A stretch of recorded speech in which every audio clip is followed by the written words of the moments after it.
condición necesaria para una economía autosustentable. Y fue un proyecto que se llevó a cabo en 8 países, 6 en América Latina, 2 en Europa, y que estudió estas autonomías indígenas de manera comparativa. Parte de lo que fue esta investigación y parte de lo que ha sido el acompañamiento del movimiento indígena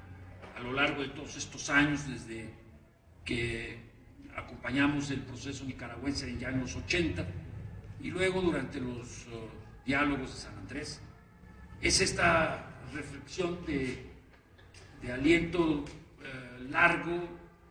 que he hecho sobre las autonomías indígenas. Las siguientes líneas tienen el propósito de reflexionar y revalorar la vigencia de las luchas por la autonomía indígena, así como los sujetos políticos que las encarnan en el contexto de la crisis general y civilizatoria del capitalismo, y en particular la recomposición estatal causada por la transnacionalización neoliberal de varios países latinoamericanos. Particularmente me detendré en el caso mexicano,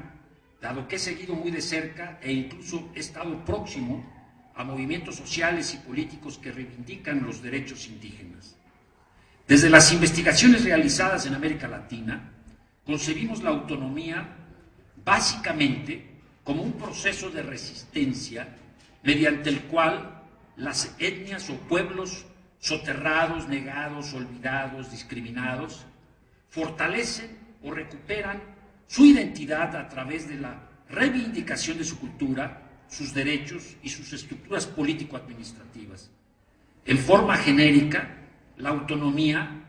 esto es, regirse uno mismo por sus leyes, es definida como la capacidad de individuos, gobiernos, nacionalidades, pueblos y otras entidades y sujetos políticos de asumir sus intereses y acciones mediante normativas y poderes propios, opuestos en consecuencia a toda dependencia o subordinación heteronoma. Si la autonomía es parte de la cuestión nacional, el movimiento indígena que practica y promueve las autonomías en su lucha por prevalecer establece las alianzas necesarias, primero entre los propios pueblos indígenas, por ejemplo el Congreso Nacional Indígena, y a partir de ello con los sectores oprimidos y explotados del país de que se trate. Esto significa la construcción permanente de un sujeto autonómico, no solo desde abajo, sino también en sus alianzas con otros actores políticos y a partir del control sistemático de los representantes a través de la rendición de cuentas, la revocación del mandato según sea el caso y la rotación de cargos. Es importante que las estructuras políticas, económicas y de impartición de justicia y seguridad pública, educación, cultura, radios comunitarias al servicio de las autonomías se establezcan en una articulación horizontal con asambleas comunitarias, municipales y regionales funcionando como máximas instancias de autoridad en cada uno de los ámbitos. Es evidente que todos estos procesos no se llevan a cabo de manera simultánea en las etnorregiones y en todos los casos en que se ejerce el autogobierno indígena, destacando la profundidad de algunos de ellos que por razones específicas han podido desarrollar formas organizativas, incluso político-militares, como el EZLN, que dan coherencia e integralidad a las prácticas autonómicas. Existen situaciones, por ejemplo, en las que la dependencia económica o política del pueblo indígena hacia los mecanismos del mercado o los aparatos estatales merman el proceso autonómico, como es el caso de los yaquis, el cual aparece distorsionado incluso frente a sus propios actores, quienes refieren que su autonomía es relativa. En estas situaciones el caciquismo o el paramilitarismo amenazan directamente a la autonomía con la represión generalizada o la criminalización de quienes destacan en el proceso, como en el caso de Xochitlahuaca Guerrero o entre los Triques de Oaxaca con este ataque a la caravana de paz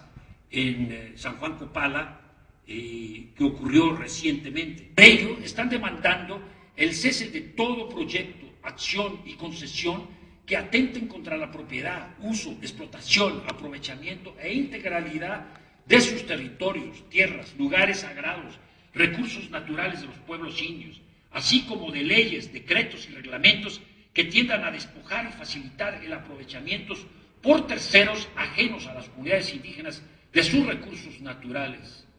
Se reafirma la urgencia de recuperar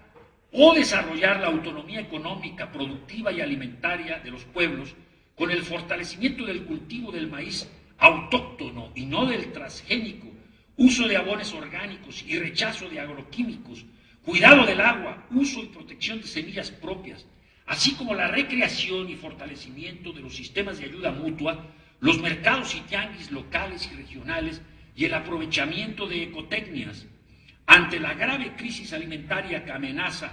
a la humanidad y el cambio climático, la autonomía busca fortalecer la producción de alimentos y la introducción de programas y planes educativos en sus diversos ámbitos y niveles que estimulen el respeto a la agricultura propia y en especial la del maíz. Pensar en la autonomía y su relación con los Estados-nación latinoamericanos implica una responsabilidad teórica y política con una resistencia revolucionaria y transformadora frente al proyecto hemisférico que Estados Unidos y sus aliados pretenden seguir imponiendo sobre el continente en lo que se perfila como nueva expresión de la mundialización del capital. América Latina está siendo afectada por proyectos, convenios o programas regionales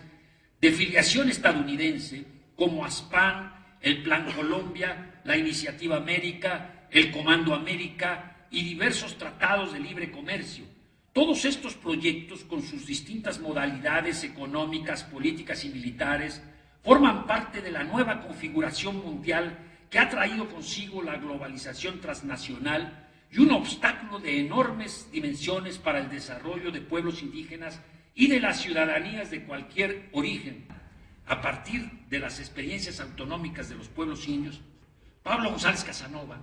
en un importante texto titulado Con los pobres de la tierra, presentado con motivo del aniversario 25 de nuestro periódico La Jornada, el 16 de septiembre del 2009, reiteró la extensión del concepto de autonomía a otros sectores explotados y desposeídos de la sociedad como una forma de respuesta a la ocupación capitalista de nuestros países. De igual manera, el Grupo Paz con Democracia, en su llamamiento a la nación, destacó: es necesaria e impostergable la organización de comunidades autónomas en todo el país,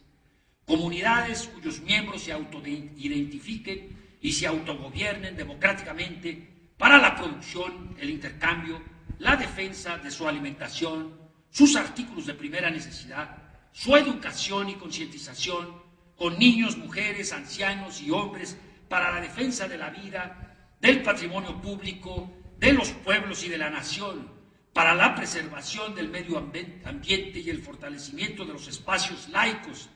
y de los espacios del diálogo que unen en medio de diferencias ideológicas y de valores compartidos.